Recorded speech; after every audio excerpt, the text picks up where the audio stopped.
she sneered. "You're holding me back from my dreams." I whispered, "Then fly free." I quit my job, started my own business, and bought her dream house alone. Her begging texts at midnight? Pure gold. Looking back, I should have recognized the pattern earlier, but love has a way of making you deaf to criticism disguised as constructive feedback. I'm Vincent, 29, and I spent 3 years as a financial analyst at Midwest Investment Partners in Cleveland, making $78,000 a year, decent money for Ohio, enough for a comfortable life if you weren't dating someone who measured success by Instagram likes and designer labels. I was reviewing quarterly reports in our cramped one-bedroom apartment when Melody burst through the door like a tornado in designer knockoffs, her portfolio clutched dramatically against her chest. She just returned from another networking event, code for expensive drinks with other aspiring fashion designers who talked big dreams but never seemed to actually create anything. "Vincent, we need to talk," she announced, dropping her portfolio on my laptop with enough force to make me wince. "I can't do this anymore. Your whole life is spreadsheets and savings accounts and boring practical nonsense. Do you know what Rebecca told me tonight? Her boyfriend just invested $50,000 in her jewelry line. $50,000, Vincent. Meanwhile, you won't even co-sign a loan for my fashion studio because it's too risky." I closed my laptop slowly, feeling that familiar knot form in my stomach. "Melody, we've discussed this. Starting a business requires actual planning, market research, financial projections. You can't just, see? This is exactly what I'm talking about." Her voice rose to that pitch that made our neighbors start banging on the walls. "You're so obsessed with your little safety nets and conservative thinking that you can't see the bigger picture. I have vision, Vincent. I have dreams. And you're holding me back from achieving them." The accusation hit harder than it should have.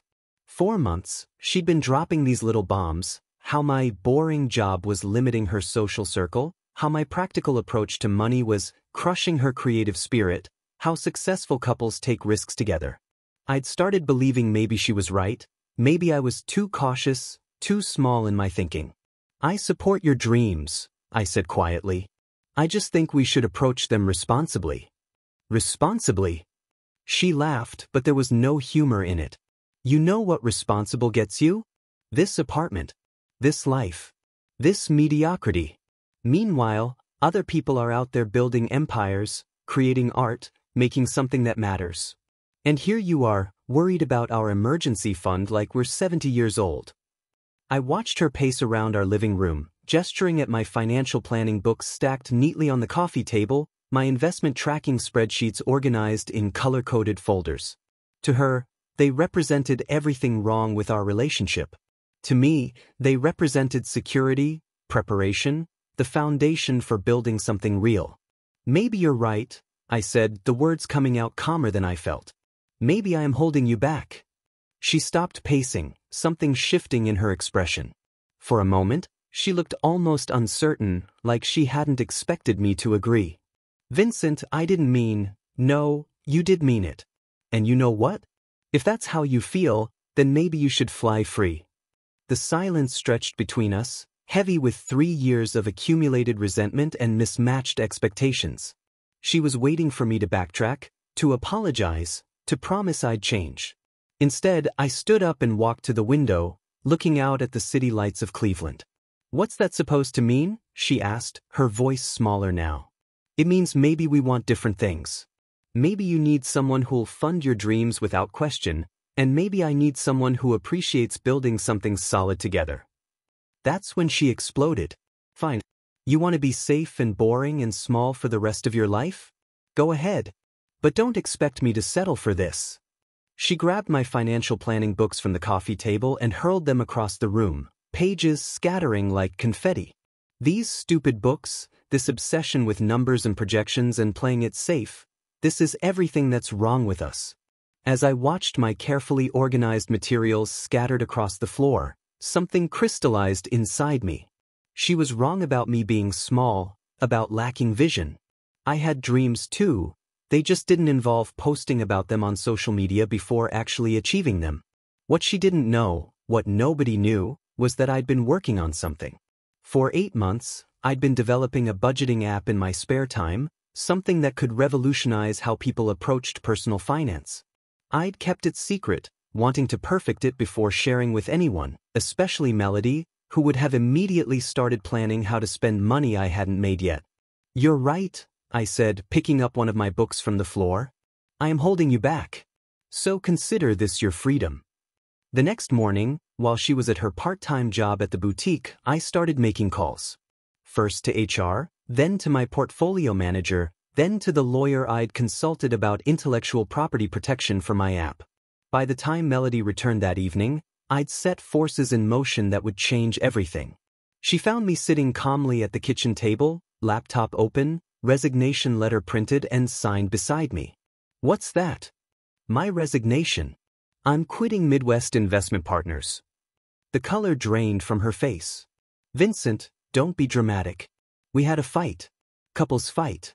You don't have to." "I'm not being dramatic. You are absolutely right. I have been playing it safe, thinking small.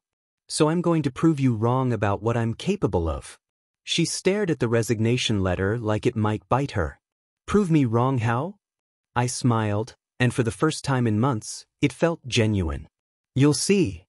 2 weeks later, I walked into Midwest Investment Partners for the last time, carrying a box of personal items and watching my colleagues' faces cycle through confusion, concern, and barely concealed judgment. "Vincent's having some kind of breakdown," I heard Jessica whisper to Marcus near the coffee machine. 3 years of solid performance and he just throws it all away for what? A pipe dream?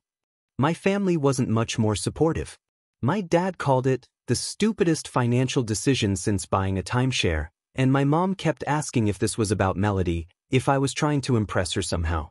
They weren't entirely wrong. It was about Melody, but not in the way they thought. It was about proving that her constant criticism had fundamentally misjudged who I was and what I was capable of achieving. I liquidated everything. My 401k, my emergency fund, the savings account I'd been building for a house down payment, $127,000 total after penalties and taxes. Melody watched in horror as I transferred funds, closed accounts, and essentially dismantled the financial security I'd spent years building. "Vincent, this is insane," she said, standing in our kitchen while I worked on my laptop. "You're throwing away everything stable in your life for some app idea that might not even work. Do you know how many apps fail? Do you know how competitive that market is?" I didn't know, actually. I'd researched extensively, analyzed market gaps, studied successful fintech launches. But explaining that would have required her to listen, something she'd stopped doing months ago. "Maybe you're right," I said, not looking up from my screen. "Maybe it will fail. But at least I'll know I tried instead of spending the rest of my life wondering what if." The irony wasn't lost on me that she was now advocating for the same financial caution she'd criticized me for just weeks earlier. Within a month, I'd moved out of our shared apartment and into a studio on the west side of Cleveland, 400 square feet of necessity that cost $650 a month compared to our previous $1,800 rent. Melody initially thought this was temporary, some quarter-life crisis I'd work through before crawling back to stability. She started posting Instagram stories about supporting your partner through difficult transitions and believing in someone's potential even when they can't see it themselves. The performative sympathy lasted exactly until I stopped paying her credit card bills. "Vincent, my Visa payment is due tomorrow," she called me on a Tuesday morning, her voice carrying that familiar expectation of automatic compliance. "I know you're going through your entrepreneur phase, but you can't just abandon your responsibilities." I was debugging code in my studio, surviving on instant coffee and the kind of determination that only comes from having something to prove. "What responsibilities are those?" "My credit card. You've been helping with it for 8 months. I was helping my girlfriend. We're not together anymore." The silence stretched long enough that I wondered if the call had dropped. "We never officially broke up," she finally said. "You moved out, but we never actually said it was over. I'm saying it now. We're over, Melody. You wanted freedom to pursue your dreams without me holding you back. This is what that looks like." She hung up, but the calls continued for weeks. Financial emergencies, car troubles, rent assistance requests disguised as romantic reconciliation attempts. Meanwhile, I was pouring 18-hour days into ClearPath Finance, the budgeting app I'd been secretly developing. The concept was simple but revolutionary. Instead of just tracking spending, it would predict financial futures based on current habits, showing users exactly where their money decisions would lead them in 5, 10, 20 years.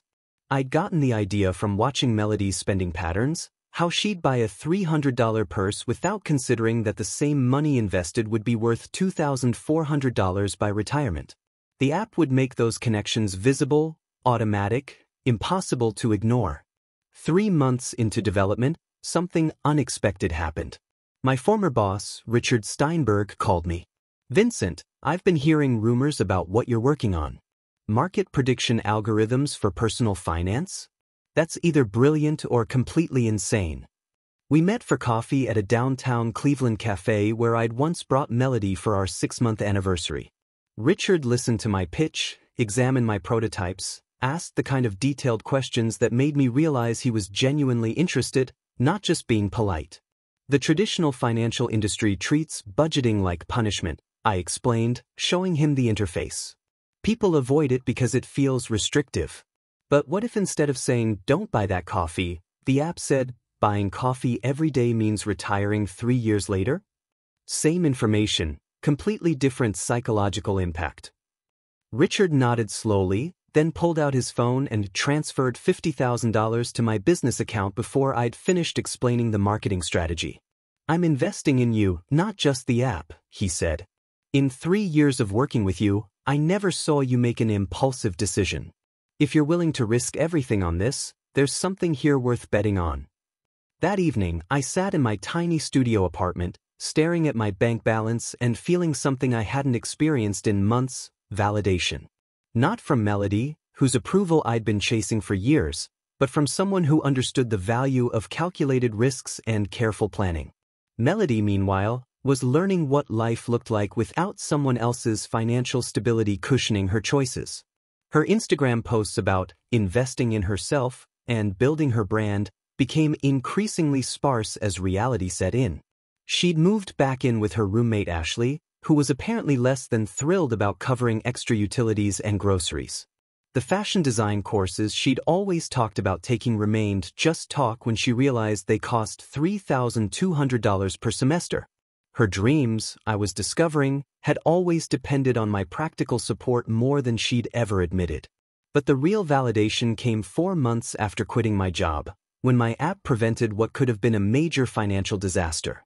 A beta tester's account showed unusual spending patterns that triggered ClearPath's fraud detection algorithms. The user was elderly, recently widowed, and being systematically scammed by someone posing as a romantic interest online. My app's intervention led to police involvement and the recovery of $23,000. The local news picked up the story: Cleveland tech startup saves senior from romance scam. I was interviewed on Channel 8, standing in front of the city skyline, explaining how financial technology could protect vulnerable populations. Melody watched that news segment. I know because she called me 30 seconds after it aired, her voice strange and uncertain. "Vincent? I just saw you on TV. You looked really good. Really professional." I was back in my studio, laptop open, working on the next update. Success felt different than I'd imagined, quieter, more solid. "Thanks. I didn't know your app was that advanced. The reporter made it sound like you're going to be really successful." "Maybe. We'll see." There was a long pause, and I could almost hear her recalculating, reassessing everything she'd said about my potential and my choices. "Vincent, do you think we could talk? Maybe get coffee sometime? I've been thinking about us, about what happened." I looked around my small studio, the folding table that served as my desk, the air mattress I slept on, the walls covered with app wireframes and financial projections. 6 months ago, this would have felt like failure.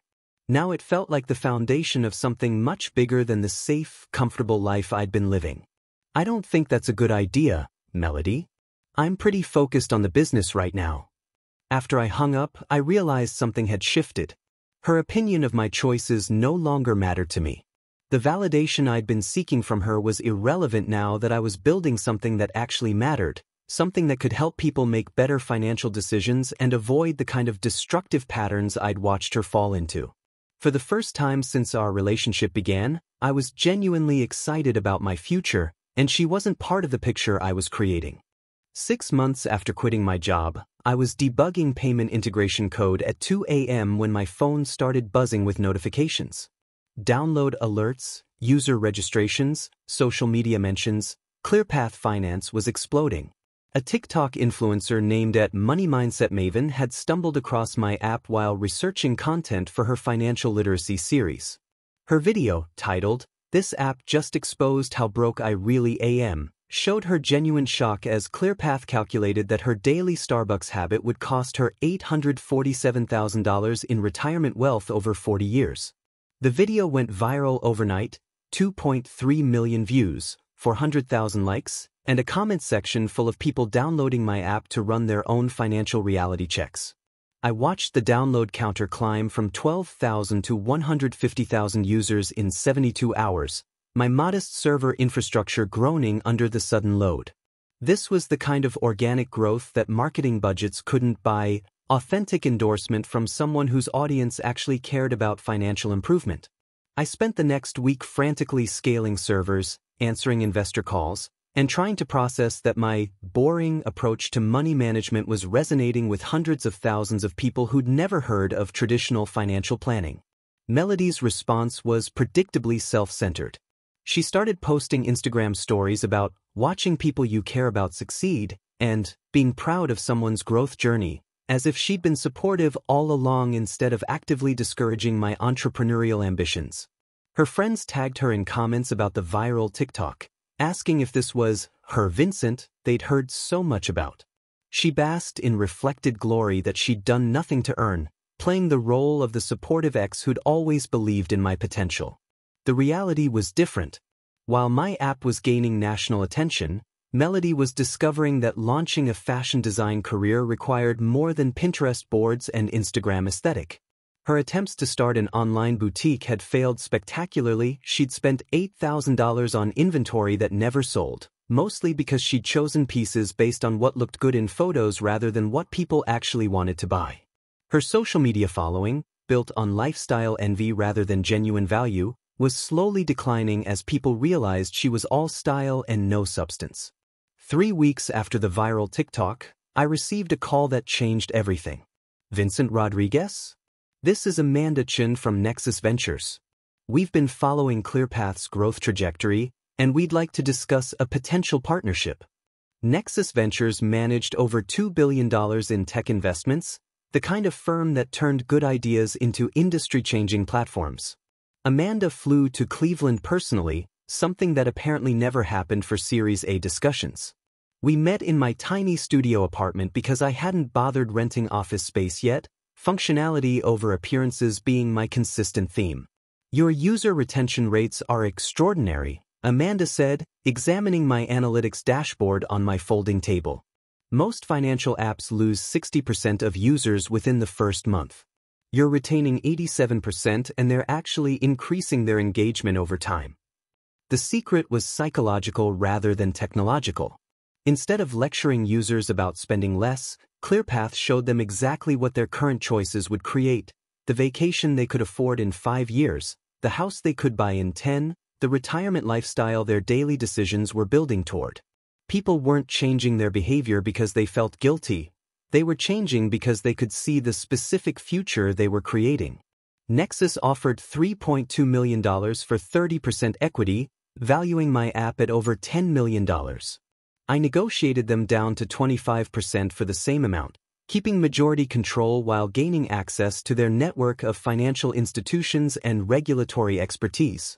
The deal closed on a Tuesday morning in downtown Cleveland, Amanda wiring funds while I signed documents in a conference room that cost more per hour than my monthly rent. That afternoon, I called my parents with news that their financially irresponsible son was now worth approximately $7.5 million on paper. My dad, who'd spent months worried about my decision to leave stable employment, went quiet for a full minute before saying, "Vincent, I owe you an apology." And probably dinner at that steakhouse your mother's always wanted to try. My mom cried, then immediately started planning how to tell the neighbors without sounding like she was bragging. But the most satisfying call was the one I didn't make. Melody had been texting periodically, casual check-ins that always seemed to coincide with her financial stress peaks. Saw another article about your app's success. So proud of how far you've come. Her messages had that calculated casualness of someone testing the waters, seeing if I'd evolved from the boring boyfriend she'd discarded into someone worth reclaiming. I was reviewing acquisition offers, yes, plural, because ClearPath's success had attracted attention from major banks and fintech companies, when Melody showed up at my studio unannounced. She'd clearly prepared for this encounter, wearing the black dress she knew I'd always liked, carrying coffee from the expensive place downtown that she'd previously claimed was pretentious. "Vincent, I brought you your usual," she said, holding out a cup that definitely hadn't cost her usual $2 gas station coffee budget. "I figured you might be too busy to grab real food, being so successful and everything." I accepted the coffee but didn't invite her in, keeping our conversation in the hallway where other tenants could overhear if things got dramatic. "Thanks. What's going on, Melody?" "I've been thinking about us, about how things ended. I realize I said some things I didn't really mean, things I regret now that I can see how amazingly everything turned out for you." She paused, clearly expecting me to jump in with forgiveness or reassurance. "When I didn't," she continued, "I was scared back then, scared of taking risks, scared of not being practical enough. But watching you succeed has shown me that maybe I was wrong about playing it safe." The revisionist history was impressive. In her version, she'd been the one advocating for caution while I'd been the visionary pushing for bold moves. The exact opposite of reality, but delivered with such conviction that I almost admired the performance. "I'm glad you've learned something from watching my success," I said, emphasizing the word watching just enough to make the point. "That's growth. Maybe we could get dinner sometime? Catch up properly? I feel like there's so much I want to understand about your journey, about how you built something so incredible." I looked at her standing in my building's narrow hallway, designer dress and expensive coffee props in a performance designed to reinsert herself into my life now that it looked profitable. 6 months ago, this attention would have meant everything to me. Now it felt like exactly what it was, opportunistic and hollow. "I appreciate the offer, but I'm really focused on scaling the business right now. There are some major opportunities developing that require all my attention." Which was true. Beyond the acquisition offers, I was exploring partnerships with major retailers, integration with banking platforms, and international expansion possibilities. The boring financial planning that Melody had mocked was about to become a global phenomenon, and I was finally living the ambitious life she'd always claimed I was too small to envision. After she left, I sat in my studio looking at the wall where I'd posted user testimonials, people who'd paid off debt, started emergency funds, or made major financial decisions using ClearPath's projections.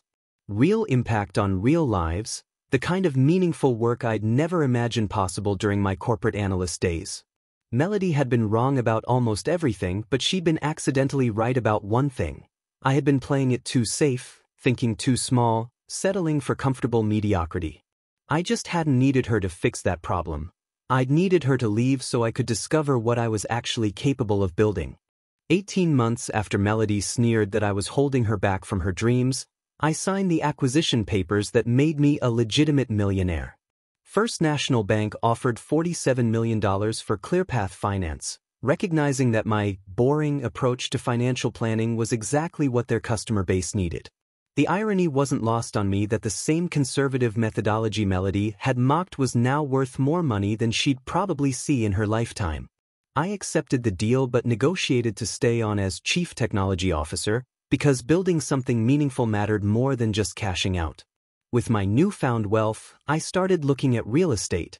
Not just any real estate, but the specific Victorian mansion on Elm Street that Melody had obsessed over during our entire relationship. She dragged me past that house at least twice a month, photographing herself on the wraparound porch, creating Pinterest boards titled Future Home Goals, and calculating how we'd need to save for 15 years to afford the down payment. "Someday, Vincent," she'd say, running her hands along the ornate iron fence. Someday when you get that promotion and I establish my design business, this could be ours. I'd always smiled and nodded, but privately wondered if someone who couldn't budget for groceries should be fantasizing about a $850,000 mortgage. The house had been on the market for 8 months when I contacted the realtor. Patricia Williams, a woman in her 60s who'd been selling Cleveland real estate since before I was born, seemed surprised that someone my age could afford the asking price without financing. Cash offer, she repeated when I explained my situation. Mr. Rodriguez, this property requires quite substantial resources. The asking price is $850,000, and that's before renovation costs, which could easily add another $200,000 depending on your vision. I handed her a pre-approval letter from my private banker showing liquid assets well beyond the purchase price. I'd like to see it tomorrow, and if everything checks out, I'm prepared to close within 2 weeks. Walking through that house felt surreal. Every room triggered memories of Melody's elaborate plans, how she'd convert the third-floor space into her design studio, where she'd put the walk-in closet she'd always dreamed of, how the kitchen island would be perfect for hosting dinner parties with successful creative people. She'd measured spaces with her phone, taken hundreds of photos, even sketched furniture arrangements on napkins during our coffee dates nearby. Now I was walking through her fantasy house as its sole prospective owner, financially capable of turning every single one of her dreams into reality. The purchase process took exactly 12 days. Cash transactions move quickly when you're not dependent on mortgage approvals or inspection contingencies. Patricia seemed almost bewildered by how smoothly everything proceeded. In 30 years of real estate, I've rarely seen such straightforward execution, she said during the closing. Most buyers your age need family assistance or complex financing arrangements. You're remarkably well-positioned for someone so young. What she didn't know was that my success had come from the exact financial discipline that my ex-girlfriend had criticized as limiting and small-minded. I discovered through mutual friends that Melody had actually toured the house just 1 week before my purchase. She'd been desperately trying to secure financing, despite having no substantial income, significant debt, and a credit score that apparently made mortgage brokers laugh out loud. Her Instagram from that day showed her posing wistfully in front of the for sale sign with a caption about manifesting abundance and claiming what's meant for you. The delusion was staggering. She genuinely believed that wanting something badly enough would somehow make it financially accessible. Meanwhile, her fashion design career had completely imploded. The boutique venture I mentioned earlier had left her $12,000 in debt, mostly from inventory she'd purchased without market research. Her attempt to pivot into social media influencing had failed when brands realized her engagement was mostly from friends and fake followers. She'd been forced to take a job at Target, folding clothes in the same department where she'd once photographed herself, scouting trends, for her non-existent fashion line. The renovation process became my new obsession. I hired the city's best contractors and interior designers, giving them unlimited budgets to execute the exact vision Melody had described countless times. The third-floor studio got professional lighting, custom storage for art supplies, and windows that flooded the space with natural light. The master bedroom received the walk-in closet she'd sketched, complete with an organizational system that could accommodate more clothes than she'd owned in her entire life. The kitchen island became a masterpiece of marble and custom cabinetry, perfect for hosting the successful, accomplished people I was actually meeting through my business network. But the most satisfying addition was my home office, where I displayed the awards and recognition ClearPath had earned: Cleveland Business Journal's Entrepreneur of the Year, TechCrunch's Most Innovative Financial App, and a personal letter from the mayor thanking me for putting Cleveland on the national technology map. The wall opposite my desk held framed magazine covers featuring my success story, including a Forbes piece titled, "The Conservative Revolutionary: How Traditional Values Built a Modern Fortune." 6 months after moving in, Cleveland Magazine featured my house in their annual Luxury Living issue. The photographer captured every detail Melody had fantasized about, now executed with the kind of budget and taste that her Pinterest boards could never have achieved. The article described my story as Cleveland's ultimate tech success narrative, and included quotes about my commitment to practical financial principles and long-term thinking. The feature was scheduled to hit newsstands on a Tuesday. That Monday night, my phone started buzzing with messages from Melody. She'd somehow gotten advance access to the magazine, probably through her retail job, since stores receive issues early for display purposes. "Vincent, I saw the Cleveland magazine article. The house looks absolutely incredible. You've made it everything we ever dreamed it could be." The word "we" jumped out immediately. Even now, she was trying to insert herself into achievements she'd actively discouraged and dreams she'd abandoned. I keep thinking about all those afternoons we spent walking past that house, planning our future there. It's almost like you made our vision come true, just without me there to enjoy it. Her text arrived at 11:47 p.m., probably after she'd spent hours staring at the magazine photos and calculating exactly how much wealth she'd walked away from. The desperation was palpable through the screen. This wasn't casual congratulations, this was the beginning of a campaign to re-establish relevance in my life. But the real twist came when I learned that Melody's current boyfriend, a community college student named Tyler who worked part-time at a cell phone store, had broken up with her after seeing the magazine article. According to our mutual friend Sarah, Tyler had spent weeks listening to Melody complain about her boring ex-boyfriend who never took risks, and how much better her life was now. The magazine feature apparently made him realize that he was dating someone who'd voluntarily walked away from millions of dollars because she thought financial stability was beneath her ambitions. As I read Melody's increasingly frequent texts, I realized that her desperation wasn't just about the house or the money. It was about the complete collapse of the narrative she'd built about our relationship and my limitations. Every magazine article, every business award, every photo of the renovated house was proof that she'd been wrong about everything: my potential, my vision, my capacity for building something extraordinary. The boring boyfriend she'd discarded for holding her back had become everything she'd claimed to want, and she'd chosen to miss it all.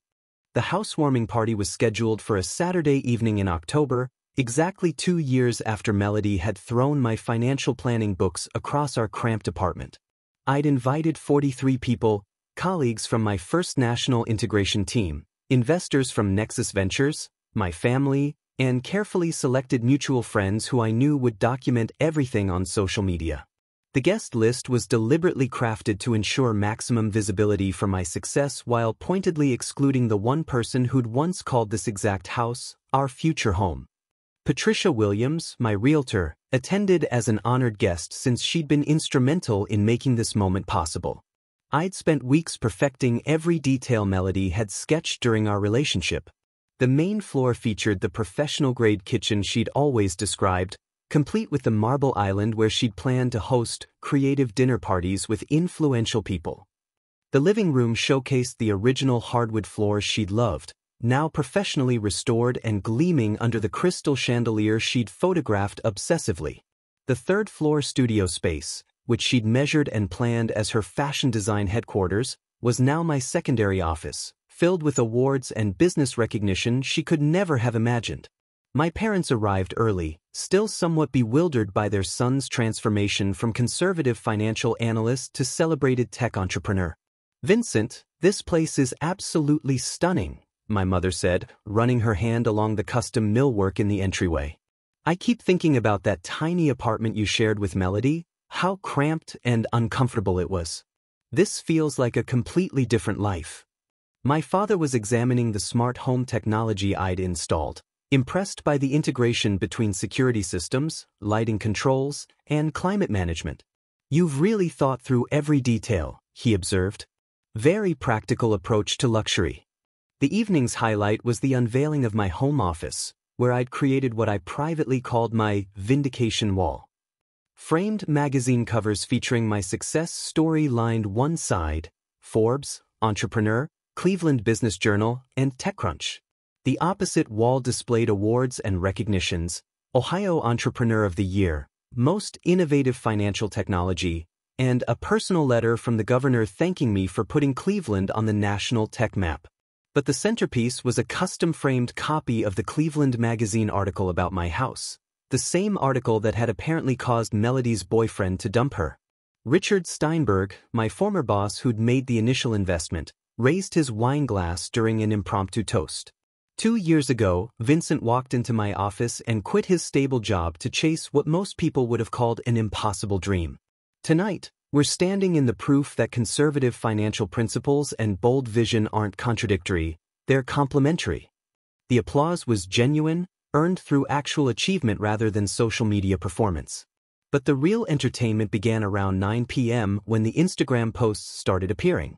Sarah Chin, who'd flown in from her pharmaceutical company's Boston headquarters, posted a video tour of the house with the caption, "Visiting my incredibly successful friend's new mansion. Some dreams really do come true for the right people." Marcus from my old investment firm shared photos of the wine cellar with commentary about watching colleagues become legends. Jessica posted pictures of the renovated kitchen with heart emojis and, so inspired by friends who turn vision into reality. I watched the social media activity from my phone, knowing that every post was being seen by Melody, who followed most of these people obsessively. The tags, the location markers, the obvious wealth display, everything was designed to showcase exactly what she'd voluntarily walked away from. This wasn't accidental. I'd specifically chosen guests who were active on platforms where she maintained her increasingly desperate social media presence.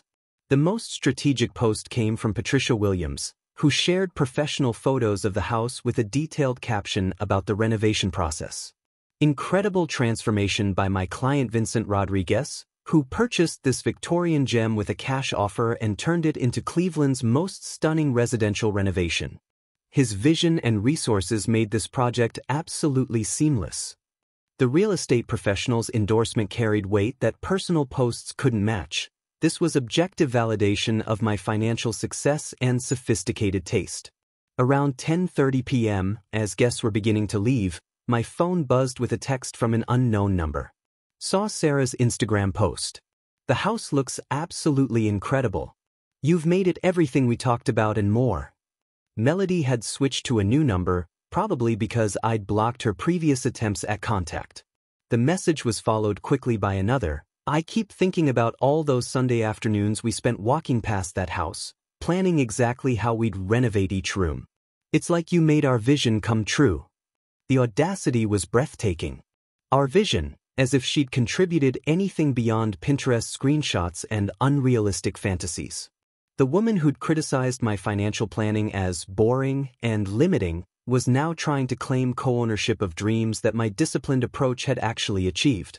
I screenshot the messages for my growing collection of her increasingly desperate attempts at relevance. But the twist that made everything perfect came the following Tuesday. Patricia Williams called with information that turned my satisfaction into pure vindication. "Vincent, you'll find this interesting. Remember how you purchased this house cash, no contingencies, closed in 12 days? Well, I just learned that another buyer had been trying to secure financing for 6 months before your offer. They'd been pre-approved initially, but their debt-to-income ratio kept changing, credit score kept dropping, employment verification became problematic. The deal fell through 3 times before they finally gave up." "Let me guess," I said, though I already knew the answer. "Young woman, works in retail, thinks wanting something badly enough makes it financially accessible?" Patricia laughed. "Exactly. She kept talking about manifesting abundance and seemed genuinely confused when lenders explained that desire doesn't equal creditworthiness. Between you and me, she had absolutely no realistic path to homeownership, but she kept insisting this house was meant to be hers." That evening, sitting in my study surrounded by evidence of actual achievement, I realized that Melody's criticism had been the catalyst I'd needed. Her constant complaints about my small thinking and boring practicality had forced me to prove that conservative financial principles could build extraordinary wealth. She'd been wrong about my limitations, wrong about my potential, and wrong about what it takes to turn dreams into reality. The house around me was proof that success comes from discipline, planning, and genuine capability, not from Instagram posts and wishful thinking. The irony was perfect. She'd wanted someone who would think bigger and take risks, but she'd actually needed someone exactly like me. Someone who understood that real dreams require real resources, and real resources come from the kind of disciplined approach she'd found so boring. Now she was watching from her Target uniform as I lived in the house she'd convinced herself was destined to be hers, surrounded by wealth she'd walked away from because she thought I wasn't ambitious enough to create it. The midnight texts started 3 days after my housewarming party, when the social media coverage had reached maximum saturation and Melody could no longer pretend she hadn't seen every detail of my success. Her first message arrived at 12:43 a.m. on a Wednesday. "Hey Vincent, I know it's late but I couldn't sleep. Saw all the photos from your party. The house looks absolutely perfect. I keep thinking about how proud I am of everything you've accomplished." The timestamp revealed everything. She'd been lying awake, scrolling through posts, calculating exactly how much wealth and status she'd voluntarily abandoned. I didn't respond immediately, letting her stew for 24 hours before checking the message. By then, she'd sent 3 more. "I hope you know I always believed in your potential, even when I was too scared to support your dreams properly." Then, "Sometimes I wonder what would have happened if I'd been braver back then, if I'd trusted your vision instead of letting fear make me so critical. And finally, I miss talking to you. I miss having someone in my life who actually builds things instead of just talking about them." The revisionist history was masterful. In her new narrative, she'd been the fearful one holding us back, while I'd been the visionary she'd been too timid to follow. The exact opposite of reality, but crafted to position herself as someone who'd learned from her mistakes rather than someone who'd fundamentally misjudged my character and potential. I screenshot each message from my collection, fascinated by her psychological manipulation attempts. Her texts became increasingly frequent and revealing. "Tyler broke up with me after seeing your magazine article. He said he couldn't compete with what I'd given up, and that he finally understood why I kept comparing him to my ex. Then, I've been thinking about how wrong I was about financial planning. You always said security enables dreams instead of limiting them, and now I see exactly what you meant. And most pathetically, I started budgeting last month using principles you tried to teach me. It's actually helping, though I'm embarrassed how basic my money problems are compared to what you're managing now." But the real desperation emerged in her 2 a.m. voice messages, which I'd listened to while working in my home office, surrounded by awards she'd once dismissed as evidence of my small thinking. Her voice was different, smaller, uncertain, stripped of the entitled confidence that had characterized our relationship. "Vincent, I know I don't deserve your attention, but I need you to know how sorry I am. Not just for how I ended things, but for never appreciating who you really were. I was so focused on what I thought success should look like that I completely missed the real thing happening right in front of me." The most revealing message came on a Thursday night at 1:17 a.m. "I've been staying up late reading articles about your company and trying to understand what you built. The technology reviews, the business analysis pieces, the investor interviews. I never realized how sophisticated your work actually was. I thought you were just crunching numbers for other people, but you were creating something that could change how millions of people think about money. I was too shallow to see the bigger picture." I particularly enjoyed the message where she accidentally revealed her true motivations. "Living with my parents again has given me a lot of time to think about my choices and what really matters in life. My mom keeps asking why I let someone like you go, someone stable and ambitious and successful. She never liked how I treated you, and now she won't stop reminding me about it. She saw your picture in Cleveland magazine and said you looked like exactly the kind of man she'd hoped I'd marry." But the piece de resistance came in a rambling 3 a.m. voice note that she'd clearly recorded after drinking. "Vincent, I need to tell you something I should have said years ago. I never left because you weren't good enough. I left because you were too good, and I knew I didn't deserve you. I knew you were going to be successful, and I knew I wasn't going to grow into someone worthy of that success. So I convinced myself you were the problem, that you were holding me back, because it was easier than admitting I was holding myself back. Everything I criticized about you, your planning, your discipline, your practical approach, those were the things that scared me because they highlighted how irresponsible and immature I was." The alcohol had loosened her tongue enough to reveal the truth she'd been hiding even from herself. She'd never believed her own criticism. She'd known I was destined for success and had sabotaged our relationship because she couldn't imagine evolving into someone worthy of sharing that success. The cruelty of her original breakup had been defensive projection, protecting her ego by making me the problem instead of confronting her own inadequacies. Her desperation reached its peak when she started offering bizarre forms of reconciliation. I know I don't deserve another chance romantically, but maybe we could be friends? I could really use someone successful to mentor me, help me figure out how to build something meaningful with my life. Then, I've been thinking about going back to school for business administration. Maybe you could give me advice about career planning and financial goals. And most pathetically, I still have some of your old financial planning books. Maybe I could return them and we could discuss some of the concepts I never appreciated when we were together. The manipulation was transparent but fascinating to observe. She was trying every possible angle: guilt, nostalgia, intellectual curiosity, mentorship, friendship, anything that might re-establish contact and proximity to my wealth and status. Each message revealed deeper layers of regret and calculation, the desperate scrambling of someone who'd gambled everything on her ability to find something better and lost catastrophically. But my favorite message in the entire collection came at 2:47 a.m. on a Sunday. I keep wondering if there's any universe where you'd consider giving me another chance.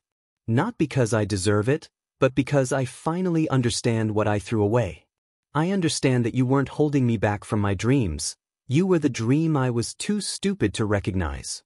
The raw desperation was almost admirable in its honesty, completely stripped of the entitled confidence that had once characterized her every interaction with me. I never responded to any of these messages, but I saved every single one. They served as perfect documentation of what happens when someone mistakes genuine substance for boring limitation, chooses superficial excitement over solid foundation, and then watches their terrible judgment play out in real time. Each midnight text was another piece of evidence that she'd been wrong about everything: my potential, my character, my capacity for building extraordinary success through the very principles she'd found so tedious and restrictive. 3 years after Melody Sneered, "You're holding me back from my dreams," I sat in my home office reviewing her complete message history: 847 texts, 23 voice messages, and 14 attempted phone calls across 18 months of increasingly desperate contact attempts. I'd organized them chronologically in a folder labeled Golden Vindication, because that's exactly what they represented: pure, documented proof that everything she'd criticized about me had been the foundation of everything she now desperately wanted to reclaim. The irony was so perfect it belonged in a business school case study about the psychology of success and regret. The transformation was complete. Vincent Rodriguez, the boring financial analyst who supposedly lacked vision and ambition, was now featured on the cover of Entrepreneur magazine's 40 Under 40 issue, standing in front of the Cleveland skyline with the headline, "The Conservative Revolutionary: How Traditional Values Built a Tech Empire." The article detailed how ClearPath Finance had evolved beyond simple budgeting into a comprehensive financial wellness platform used by over 3.2 million people worldwide.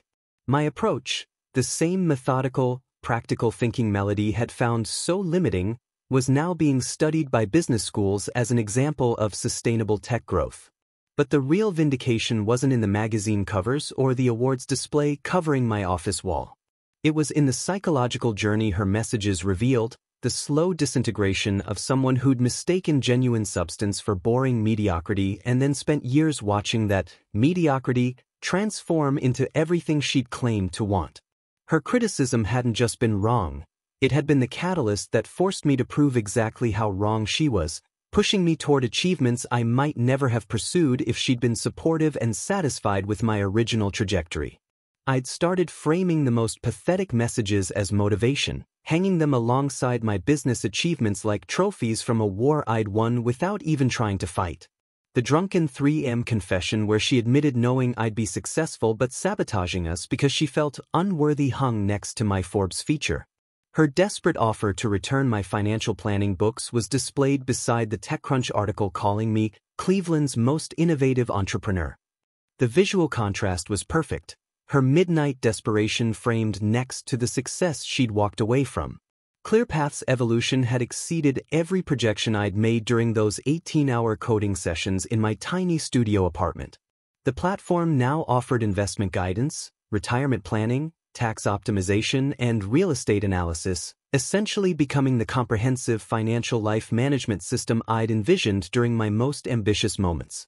Major corporations were licensing our algorithms for employee financial wellness programs. International banks were implementing our behavioral prediction models. The boring approach to money management had become a global phenomenon worth $180 million at our latest valuation. The psychological satisfaction was enhanced by regular updates about Melody's continued decline. According to mutual friends who still followed her social media, she'd been fired from Target for attendance issues and was now working at a discount clothing store in Parma, making $12 an hour folding clearance merchandise. Her Instagram had devolved into a mixture of desperate motivational quotes and subtle requests for financial help disguised as inspirational content about rebuilding and learning from mistakes. The fashion design dreams she'd claimed I was preventing had been permanently abandoned, replaced by the harsh reality of surviving paycheck to paycheck in retail jobs. But the most satisfying development was learning about her current living situation. She'd moved back in with her parents permanently after Ashley finally kicked her out for failing to pay rent consistently.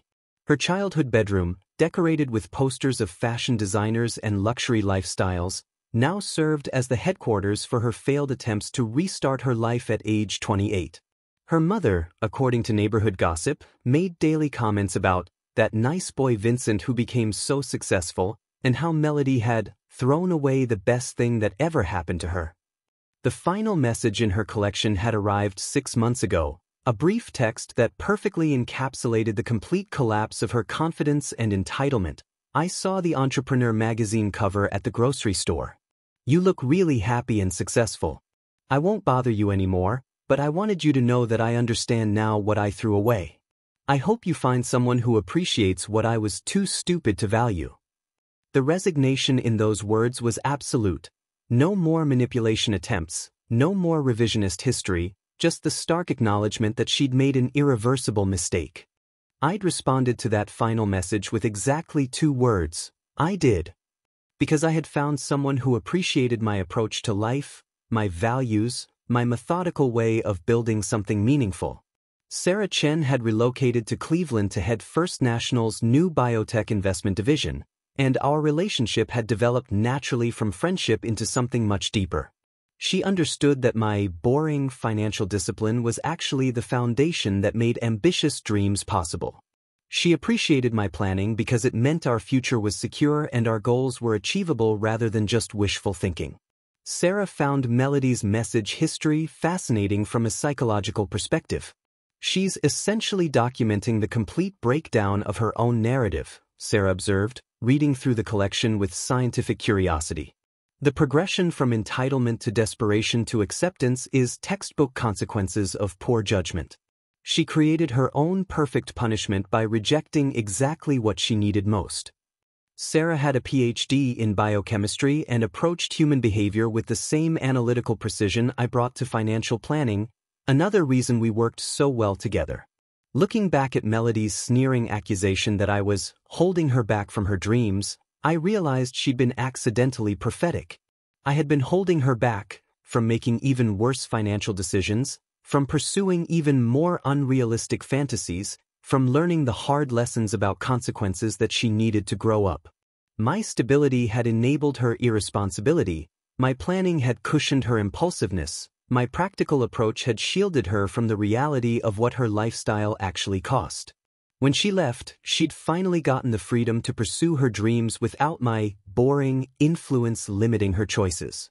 The results spoke for themselves: complete financial collapse, career failure, social isolation, and the humbling recognition that everything she'd criticized about me had been exactly what she needed to build the life she'd always claimed to want. Her dreams hadn't needed liberation from my practical influence. They'd needed the foundation that only my approach could provide. The golden vindication wasn't just in my success, it was in the perfect demonstration that her criticism had been projection of her own inadequacies onto someone who was actually capable of achieving extraordinary things through discipline, planning and genuine vision.